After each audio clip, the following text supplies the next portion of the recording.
और बड़ी खबर आपको बता दें, बीजेपी ने राज्यसभा उम्मीदवारों के नाम का ऐलान कर दिया है। यूपी से 7 राज्यसभा उम्मीदवारों का ऐलान, उत्तराखंड से 1 राज्यसभा उम्मीदवार का ऐलान किया गया है। बड़ी खबर, आरपीएन सिंह, सुधांशु त्रिवेदी को टिकट। पवन गौड़ हमारे सहयोगी फोन लाइन पे जुड़ गए। पवन, क्या जानकारी?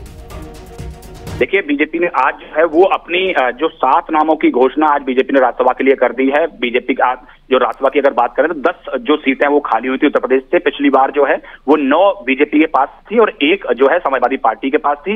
लेकिन अब इस बार जो है बीजेपी जो समीकरण जो बन रहा है वो 7 सीट का ही बन रहा है, क्योंकि अभी कुछ दिन पहले जो है वो आरएलडी बीजेपी के साथ आने की बात चल रही है। अगर ऐसा होता है प्रॉपर, अगर गठबंधन पूरा हो जाता है तो ऐसे में बीजेपी 8वीं सीट के लिए भी एक उम्मीदवार की घोषणा कर सकते हैं। लेकिन बीजेपी ने आज जो है 7 नामों की घोषणा की है, जिसमें सुधांशु त्रिवेदी पिछली बार भी राज्यसभा सांसद थे उत्तर प्रदेश के, उनको रिपीट किया गया है। बाकी सब जो 6 नाम हैं वो सब नए नाम दिए गए हैं। अगर बात करें आरपीएन सिंह, जो कांग्रेस से जो उत्तर प्रदेश विधानसभा चुनाव के दौरान जो बीजेपी में शामिल हुए थे, तो आरपीएन सिंह को टिकट दिया गया है। चौधरी तेजवीर सिंह, ये पूर्व सांसद रहे हैं, इनको टिकट दिया गया है। साधना सिंह को टिकट दिया है। अमरपाल मौर्य, जो कि उत्तर प्रदेश बीजेपी के उपाध्यक्ष हैं, उनको टिकट दिया गया है। संगीता बलवंत, जो कि पूर्व जो उत्तर प्रदेश सरकार रही है, योगी सरकार, उसमें पूर्व में मंत्री रही है, और उनके साथ साथ जो है नवीन जैन को उत्तर प्रदेश से टिकट दिया गया है। और उत्तराखंड की बात करें तो प्रदेश अध्यक्ष महेंद्र भट्ट को इस बार राज्यसभा से उम्मीदवार बनाया गया है। इनसे पहले जो अनिल बलूनी जो है वो राज्यसभा उम्मीदवार थे, उनका कार्यकाल जो है वो खत्म हो गया है। अब जो महेंद्र भट्ट को उत्तराखंड से बीजेपी ने अपना उम्मीदवार बनाया है, क्योंकि एक ही सीट उत्तराखंड से खत्म हुई है उसका कार्यकाल। तो ऐसे में बीजेपी ने अपने 7 नाम उत्तर प्रदेश से और 1 नाम जो है उत्तराखंड से घोषणा कर दी है। इन नामों को देखकर क्या लगता है, किस रणनीति के तहत इन नामों का ऐलान हुआ है? देखिए, खासतौर पर आप देखें कि एक जो रीजन है, रीजन के हिसाब से राज्यसभा में जो है वो टिकट दी गई है। जैसे आप देखें कि आरपीएन सिंह जो है वो कुशीनगर वाला जो पूरा एरिया है उसमें खासा प्रभाव रखते हैं, राज परिवार से आते हैं, तो ऐसे में आरपीएन सिंह को दिया गया है। सुधांशु त्रिवेदी एक बड़ा ब्राह्मण चेहरा है और एक इंटेलेक्चुअल माने जाते हैं पार्टी के अंदर। इस तरह से आप लगातार उनको पब्लिक डिबेट्स में और राज्यसभा के अंदर भी मंदिर को लेकर डिबेट हुई तो लगातार एक शानदार उनका भाषण उसमें रहा। तो उसकी बात करें या चौधरी तेजवीर सिंह पूर्व सांसद रहे हैं, जाट समुदाय से आते हैं, तो कहीं ना कहीं जो है वो मथुरा से ताल्लुक रखते हैं, तो ऐसे में उनको टिकट दिया गया है। अमरपाल मौर्य, जो उत्तर प्रदेश बीजेपी के उपाध्यक्ष हैं और मौर्य समुदाय से आते हैं, तो कहीं ना कहीं एक बड़ा संदेश जो है वो क्षेत्रीय और जातीय समीकरण साधने को लेकर वो दिया गया है। और इसके ठीक है, मैं आपके पास लौटूंगी। पवन, उत्तराखंड से महेंद्र भट्ट भी हमारे साथ जुड़ गया। महेंद्र जी, सबसे पहले तो आपको बहुत बहुत बधाई। खबर मिल रही है कि आप राज्यसभा जाएंगे। मैं तो अभी आपके चैनल सुन रहा हूँ, मैं तो पहाड़ पे हूँ इस समय, और जोशीमठ के पास वो गाँव चल अभियान कार्यक्रम से आया। अब मेरे नेतृत्व ने अगर इतना मेरे जैसे कार्यकर्ता को महत्वपूर्ण जिम्मेदारी दी है तो मैं हृदय से अपने नेतृत्व का आभार व्यक्त करता हूँ। लेकिन अभी मेरे पे जानकारी आप ही के चैनल से मिली है। जी, हमारे चैनल से आपको जानकारी मिली है, लेकिन अगर ये खबर आप तक पहुंच जाती है तो आगे की क्या रणनीति होगी आपके विकास के लिहाज से? देखिए, निश्चित रूप से जब कोई नेतृत्व का निर्णय लिया जाता है, क्षेत्र का विकास भी महत्वपूर्ण है। वैसे तो प्रधानमंत्री मोदी जी ने उत्तराखंड राज्य के का जो भाव है, उनके मन में जो भाव विकास के लिए हमेशा रहा है, लेकिन मैं भी एक उनके सहायक के रूप में उनके साथ कदम से कदम मिलाकर काम करूंगा। यूसीसी लागू करने वाला उत्तराखंड पहला राज्य बन गया, इस पर आपकी प्रतिक्रिया और आगे कैसे देखते हैं इसको? देखिए, बहुत क्यों देवभूमि से विषय चला है और मैं जानता हूँ कि नजीर पेश करेगा। भारत के संविधान में इस विषय का उल्लेख है कि एक न एक दिन देश के अंदर समान नागरिकता संहिता लागू हो, और मुझे बहुत खुशी है कि हमारे प्रदेश के मुख्यमंत्री पुष्कर धामी जी ने इसकी पहल की। हमने जो जनता के आगे वादा किया था उसको पूर्ण किया है, और निश्चित रूप से बहुत बड़ी पहल हमारे राज्य से हुई है। तो बीजेपी की तरफ से एक बड़ी जिम्मेदारी आपको मिली है, इसको कैसे निभाएंगे और विपक्ष को क्या मैसेज देना चाहेंगे? देखिए, सरकार अपनी है, सरकार साथ कंधे से कंधा मिलाकर काम करना होता है। मुझे दायित्व दिया गया है, मैं उस दायित्व के प्रति सदैव निष्ठा से काम करने का मेरा लक्ष्य रहेगा और क्षेत्र के विकास में अपने योगदान को रखूंगा। ठीक है, बहुत शुक्रिया आपका जुड़ने के लिए, बातचीत करने के लिए। उत्तराखंड से महेंद्र भट्ट जी हमारे साथ जुड़े थे। पवन गौड़ भी हमारे सहयोगी जुड़े हैं लगातार हमारे साथ बातचीत के लिए। पवन, यानी कि जाति के समीकरणों को साधते हुए नामों का ऐलान किया गया लग रहा है।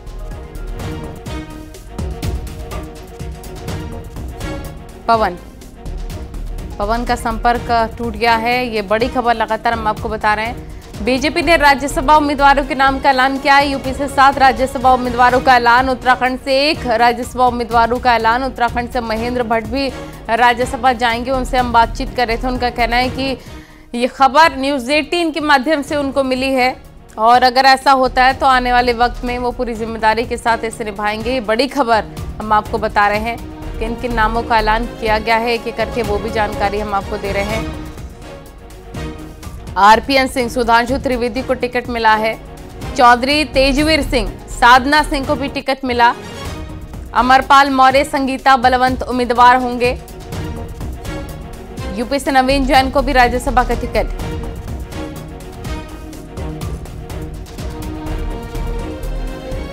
उत्तराखंड से महेंद्र भट्ट का नाम सामने आ रहा है राज्यसभा के लिए। राज्यसभा के उम्मीदवारों के नाम का ऐलान कर दिया गया है। 7 नाम सामने है। बड़ी खबर आपको हम बता रहे हैं।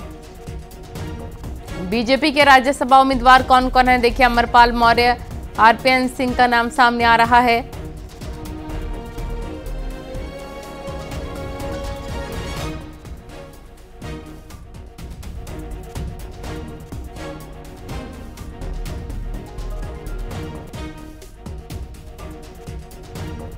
तो ये बड़ी खबर आपको हम बता रहे हैं।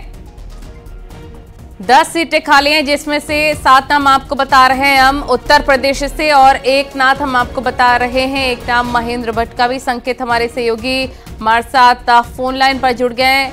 संकेत, ये बड़ी खबर मिल रही है कि बीजेपी ने राज्यसभा उम्मीदवारों के नाम का ऐलान कर दिया है। 7 राज्यसभा के उम्मीदवार यूपी से हैं, 1 उत्तराखंड से हैं। किन जातिगत समीकरणों को साधते हुए नामों का ऐलान किया गया है? बिल्कुल, अगर भारतीय जनता पार्टी ने जो उत्तर प्रदेश की राज्यसभा की 10 सीटें हैं, उनमें 7 प्रत्याशी चुनावी मैदान में उतार दिए हैं। और जाहिर सी बात है, जो सियासी समीकरण है उस लिहाज से ये 7 प्रत्याशियों को भारतीय जनता पार्टी संख्या बल इतना मजबूत है कि आसानी से जिता सकती है। अगर इन नामों का विश्लेषण किया जाए तो हम सबसे पहले बात करते हैं आरपीएन सिंह के नाम की। आरपीएन सिंह वर्ष 2022 में कांग्रेस छोड़कर विधानसभा चुनाव से पहले उन्होंने भारतीय जनता पार्टी की सदस्यता ली थी। आरपीएन सिंह कांग्रेस सरकार में केंद्र में मंत्री रहे थे और उसके बाद वो लगातार उनको कोई जिम्मेदारी भारतीय जनता पार्टी जब उन्होंने ज्वाइन की उसके बाद नहीं मिली थी। अब भारतीय जनता पार्टी ने उन्हें राज्यसभा भेज का प्रत्याशी बनाया है। इसी तरीके से जो दूसरा नाम है वो सुधांशु त्रिवेदी का है। सुधांशु त्रिवेदी को न्यूज 18 ने पहले ही बताया था कि रिपीट किया जाएगा एक नाम सुधांशु त्रिवेदी का, जिनको एक बार फिर राज्यसभा का प्रत्याशी भारतीय जनता पार्टी ने बनाया है। बाकी नए प्रत्याशी हैं, उनमें अगर बात की जाए अमरपाल मौर्य की, तो अमरपाल मौर्य भारतीय जनता पार्टी के प्रदेश के महामंत्री हैं। जी बिल्कुल, अमरपाल मौर्य भारतीय जनता पार्टी के प्रदेश के महामंत्री हैं और ये पिछले दिनों इन्होंने 2022 के विधानसभा चुनाव में मनोज पांडे के खिलाफ ये विधानसभा का चुनाव भी लड़े थे। और अमरपाल मौर्य को काफी क्षेत्र की जिम्मेदारी भी, प्रभार इनको दिया गया है, यानी कि संगठन के चेहरे हैं और ओबीसी फेस हैं। यही वो वजह है कि अमरपाल मौर्य को अब भारतीय जनता पार्टी ने राज्यसभा का प्रत्याशी बनाया है। इसी तरीके से अगर बात की जाए नवीन जैन की, तो नवीन जैन आगरा के पूर्व महापौर रहे हैं और इनको राज्यसभा का प्रत्याशी भारतीय जनता पार्टी ने बनाया है। वही जो नए नाम है इनमें साधना सिंह पूर्व मुख्यमंत्री वीर बहादुर सिंह की बहू है और गोरखपुर से जिला पंचायत अध्यक्ष है। ऐसे में साधना सिंह को जी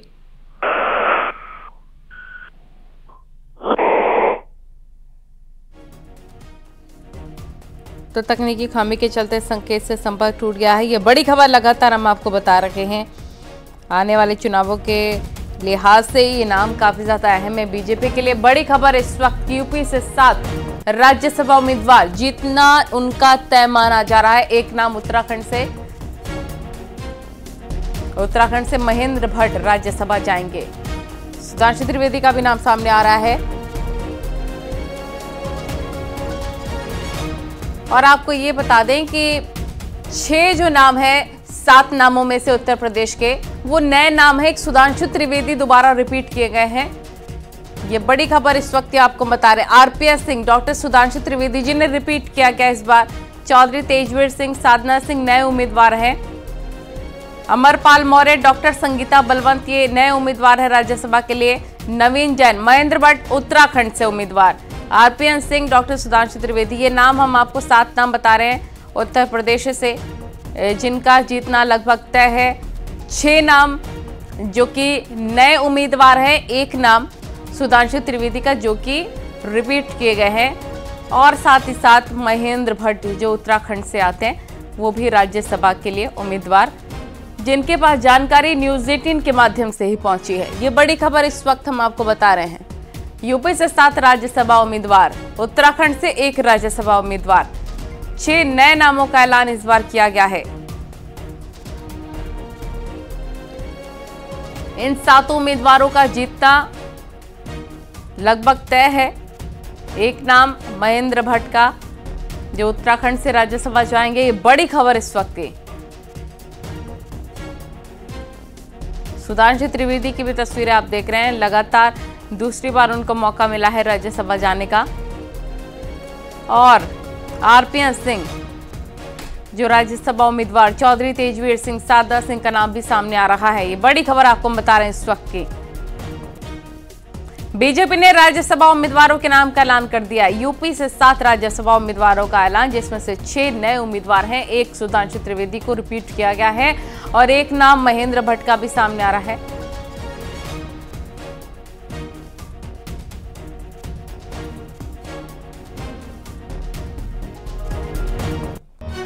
ये देखिए ट्वीट अनिल बलूनी का हम आपको दिखा रखे हैं। उन्होंने कहा, मेरे अभिन्न मित्र एवं उत्तराखंड के प्रदेश बीजेपी अध्यक्ष महेंद्र भट्ट जी को भारतीय जनता पार्टी द्वारा उत्तराखंड से राज्यसभा के लिए नामित किए जाने पर मेरी ओर से हार्दिक शुभकामनाएं। तो ये बड़ी खबर हम आपको बता रहे हैं। अमरपाल मौर्य जी हमारे साथ फोन लाइन पर जुड़ गए। अमर जी, सबसे पहले तो बहुत बहुत बधाई आपको, राज्यसभा के लिए उम्मीदवार घोषित किया गया। क्या कहेंगे, सबसे पहली प्रतिक्रिया आपकी?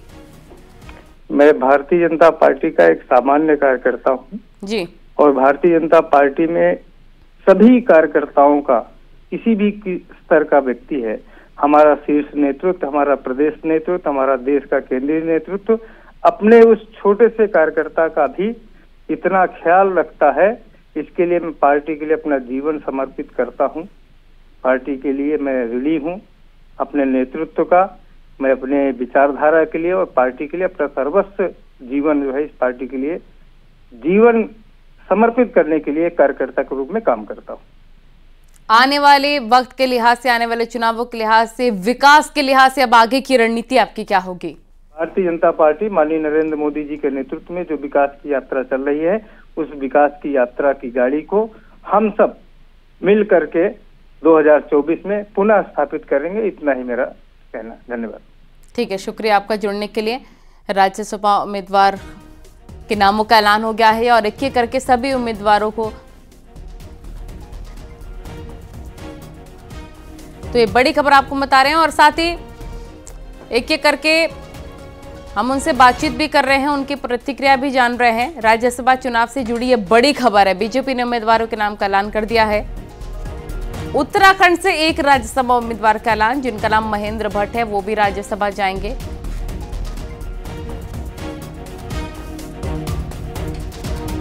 खबरें लगातार जारी है, वक्त बहुत ही छोटे से ब्रेक का।